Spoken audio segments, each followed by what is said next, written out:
Well, in today's video, guys, I am going to be teaching you how to fly a drone as a beginner. And that takes me to the very first point, because this area looks a little bit clustered. There are some trees and there are some buildings around, and you wouldn't want to try flying in such an environment for the very first time.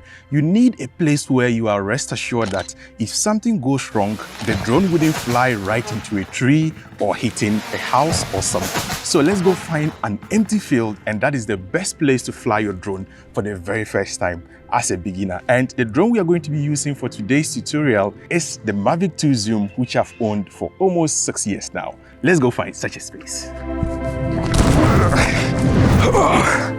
All right, that's good. So we are here in this particular space, and then if you look around, there's quite enough space around here, and these are the kind of areas that you would want to fly your drone for the very first time. I know you are very excited, you want to fly the drone, but you need to make sure that since you're a beginner, you don't want to run into the issue of critical battery condition. You need to make sure that you already pre-open the box, take out the battery, and make sure that you plug it and make sure it is fully charged before you come out and fly. Now, there are two components to this. There's the remote controller and there's the battery. The remote controller most often comes with its own inbuilt battery, and then the drone comes with an external battery. Just take out the controller and also take out the battery from the drone and plug both of them to the wall to charge. Now, for a drone like the Mavic 2 Zoom, there is some light indicators around, and when the lights all illuminate and the circle is complete 360, it means that the battery is fully charged. Now, the next step over here, of course, is now to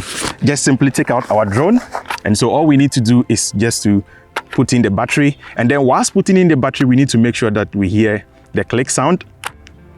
This click sound is very important just to make sure that the battery is well secured before we fly. The next thing is to open up the drone. So this procedure may differ depending on the type of Mavic drone you are using. But with this one, you simply have to take out these ones first, and then the other bottom ones go out like this.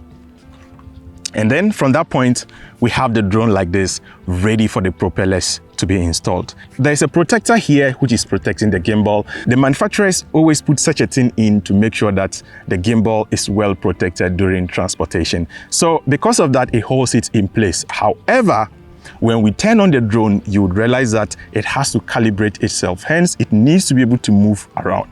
So never ever forget to take this out before you start the drone, because trust me, before even putting the drone in the air, you may end up just breaking the drone even without flying it. So guys, take this very seriously and make sure to remove this protector before you fly. At this essential moment, a drone is a flying object, and what will make it fly? It is the motor and its propellers. So this is a very important stage.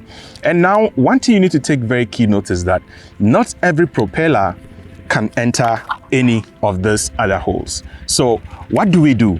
Now, the manufacturer has been very benevolent enough to give us some markers on the props, which will give us a clue as to which one is going where. So when I pick this one, I can see that there is a white circle on this particular one. And then when I check on the drone over here, there's a white circle here. So it means that this particular propeller is supposed to go over here. And then when I look on this other one, it's just purely black. There are no other markings. So based on that, if I look at this other propeller too, there isn't any white surface on it, which means that black is to black and then white is to white. This distinction is very, very important, guys. You need to get it right, or else you are immediately going to crash your drone. So white, we put it in, we press inside, and then we twist the opposite direction, right?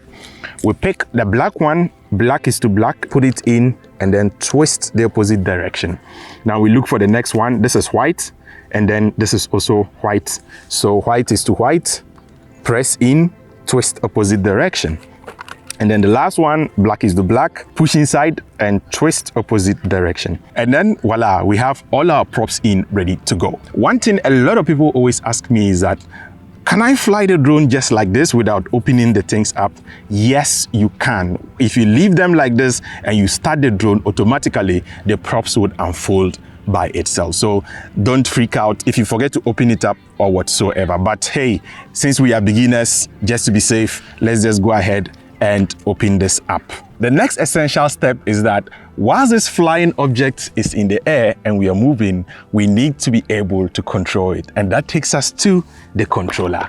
Now, the controller is built like a gamepad where you'll be able to use it to control the drone. So with this particular one, we need to unpack it. So when we open this particular side where we need to attach a mobile phone to or a form of screen to. So I have this particular sticks here, and then I just screw them onto this side, pick out this one, and then I screw them onto the side. And then I open up the antennas. The antennas serve two purposes. They are supposed to help us send signals to the drone and back, and not just the control signals, also to be able to receive video feed. In this case, I have an iPhone 11 Pro Max here, and then what I have to do is I have to take it out of the case. For whatever reason, it's always very difficult putting the phone with this case, sliding it inside. So I take the case off and just leave the phone itself. And then I would slide it in like this. This is how it already looks like. We need to be able to let this phone communicate or get the signals from this remote controller. So I have a USB cable here, but the drone also ships with some other cables like this.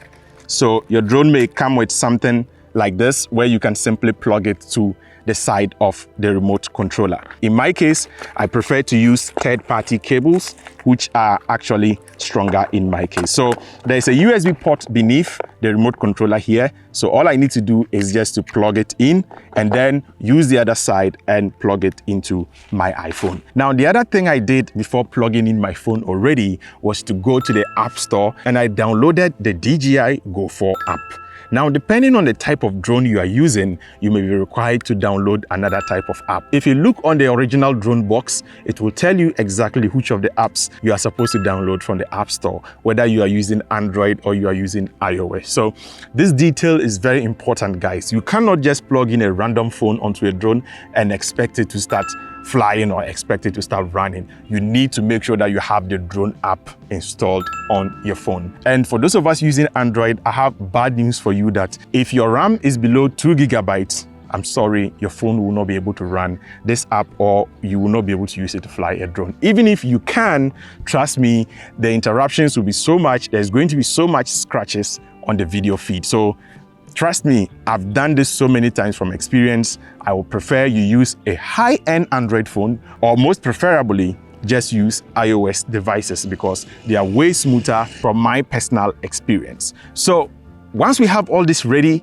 we are now ready for the exciting parts. Now, let's move to the drone first, and I'll show you how you turn on the drone. Now, first off, there is this button on the drone that you need to press. It is actually on the middle of the battery, a two-step press process. You tap once and then you tap the second time and hold it until it comes on. And then it turns on. And just let it do its thing until you hear the beeping sound. Voila, the drone is on. And then if you had realized that the time it was powering, you realize that the gimbal decided to move around to do some calibration.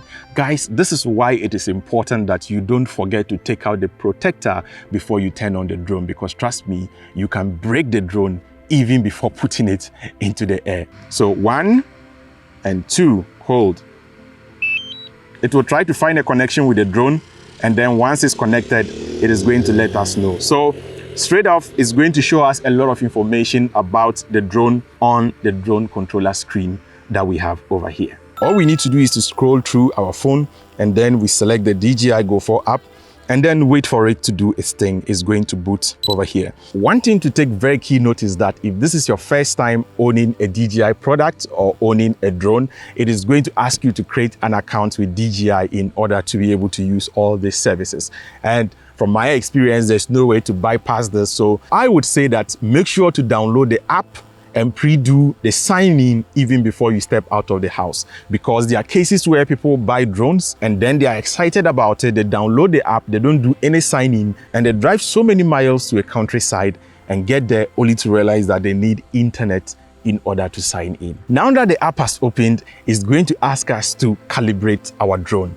And here is the deal, guys. Even if your drone does not ask you to calibrate it, please, once again, go into the settings yourself and calibrate the drone. This is important because the compass has to work and know which part is north what is south, what is east at every location, so that the drone can successfully navigate its own way around. When you miss this particular factor, trust me, this is why drones fly away, and sometimes this is why drones fall out of the sky.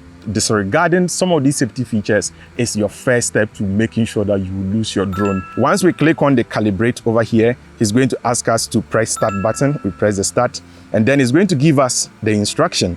Right, so the instruction here is that we should rotate the aircraft horizontally, and as you can see from the picture over here, it's showing us the direction to go. So I'm going to pick this. There are two ways of doing this. We can stay in the same location and turn the drone around, or we can move our body along, but making sure that the drone is pivoted at that same particular direction, right? So looking at where the arrow is showing us, we're going to go around. I'm going to take it, making sure the drone is stuck at that same place. At this point, it is asking us to turn the drone around. So we follow all the visual clues, we turn it around this way, and then we do another 360, right? So we go that way, we keep going, and then we get to the official place. And now it just told us that compass calibration complete. At this stage, we have successfully followed all the safety protocols. But one last thing I like to do is just to click on this 3 dots over here, and then it brings up the menu, and then I click on this icon symbol that has the drone, and then I like to click on this particular symbol here, which says that set current position as home point. The home point has been updated. Please check it on the map. Right. This is not something you need to do every time, because all the modern drones will do this automatically for you. But I just want to put my mind to rest. So I still want to do this manually to be sure that should in case something goes wrong, this drone would know that this is where I was, or this is the position. It's definitely going to find its way and fly back to where I am. Now, for this next part, you must know that a drone has two particular aspects. First of all, the drone as a camera, and then the other end, the drone as a flying device. The menu system of the drone is divided into these two categories, where you can control the shutter speed, everything that has to do with how the drone will take the image, specifically dealing with just the camera aspects of the drone. And then the other part of the setting is dealing with this as a flying object. So all the settings that has to do with how smooth, how fast it will respond to your movement and all that, those parts are there. So when we click on the 3 button here, that's where we find all those kind of settings grouped together. Anything that has to do with the drone as a flying device, all those settings are inside this particular menu. And then over here still has to do with the drone as a flying device.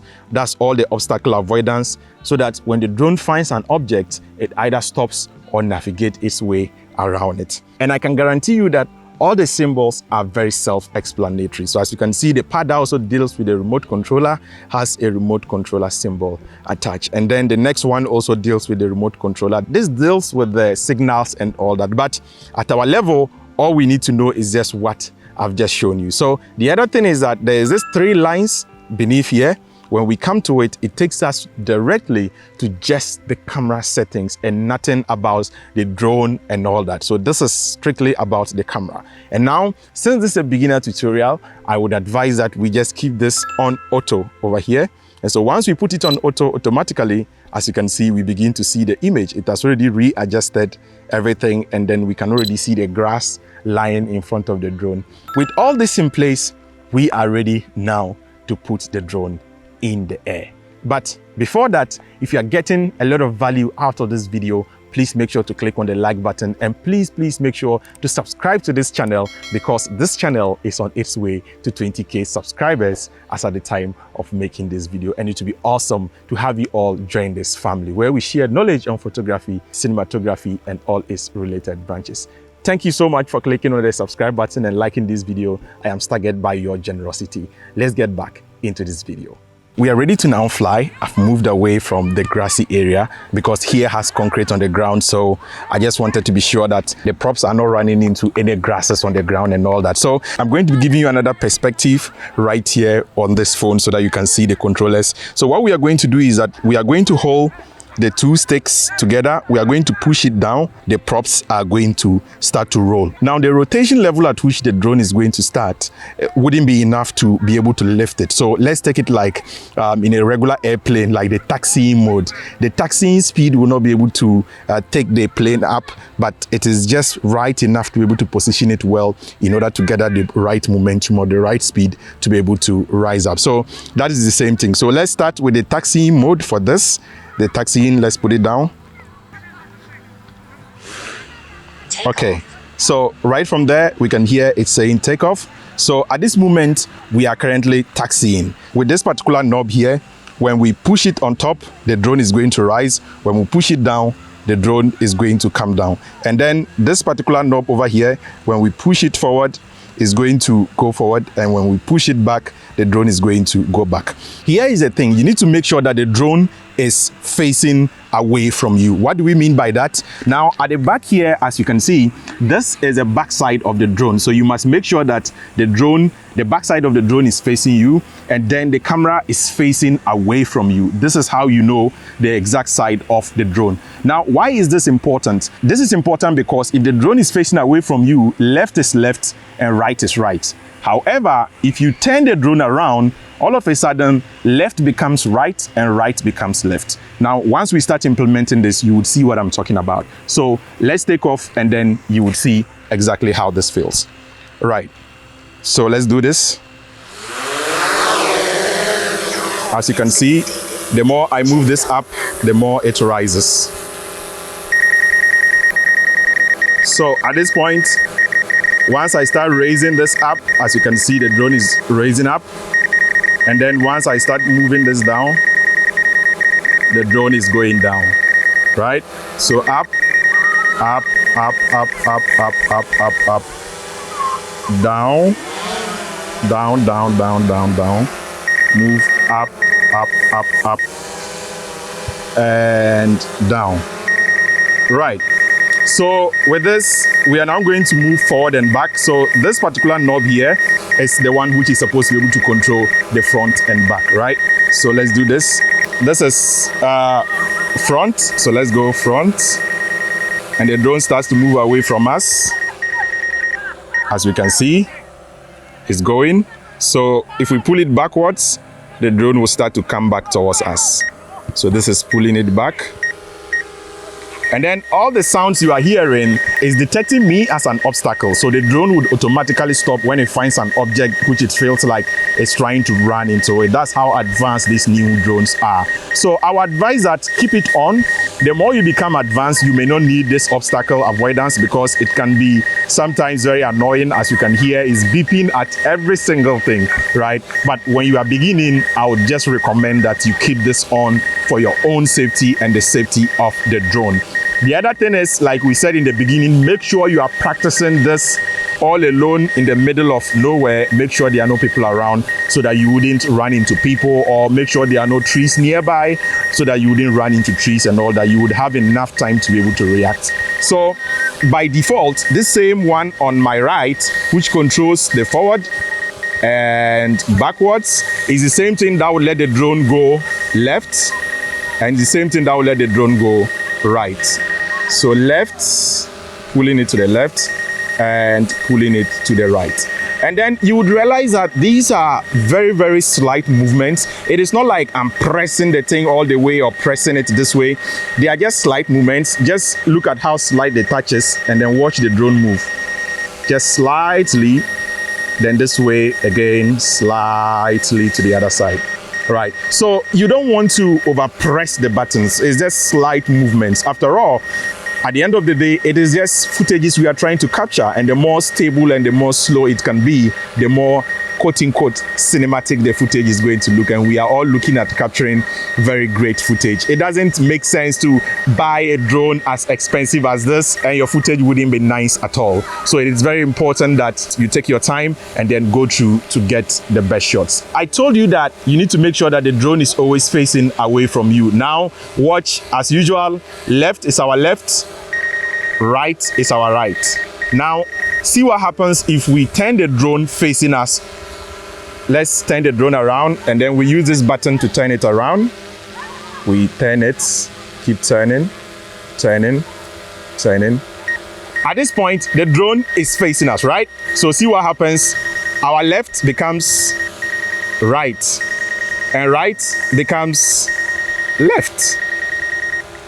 Right becomes left, and left becomes right. Guys, so this is why it's important that we need to make sure that the drone is facing away from us. So in this case, let's turn the drone around again and then see what happens. We turn the drone around. So let's see, we go right is now right, and then if I push it to the left, left is now left. So it is always important that when you are starting, in order not to get yourself into a position where you are panicking, it is important that you always keep the drone facing away from you, so that you can always know that right would always be right, left would always be left. So let's do this again. Front, and then backwards, backwards, and then this once again is down, and then here once again is up, up, up, up, and then down, down, down.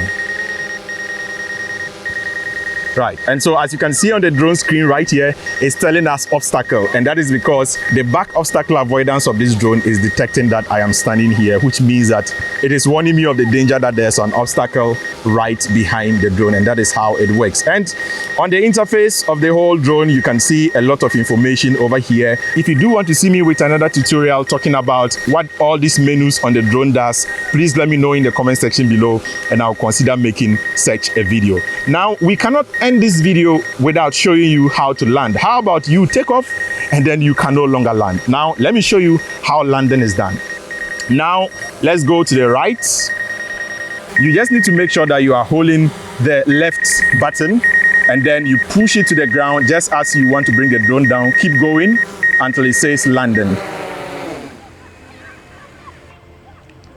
Voila, you have just successfully completed your first flight with your first drone. Now, this is just the first part of this tutorial. It's important to learn how to fly. Flying is just one aspect of it, and then learning how to capture cinematic shots with your drone is the next part of it. So click this video right here if you're out of ideas as to how to capture cinematic shots with your drone. Until next time, as always, guys, keep practicing filmmaking. Peace out.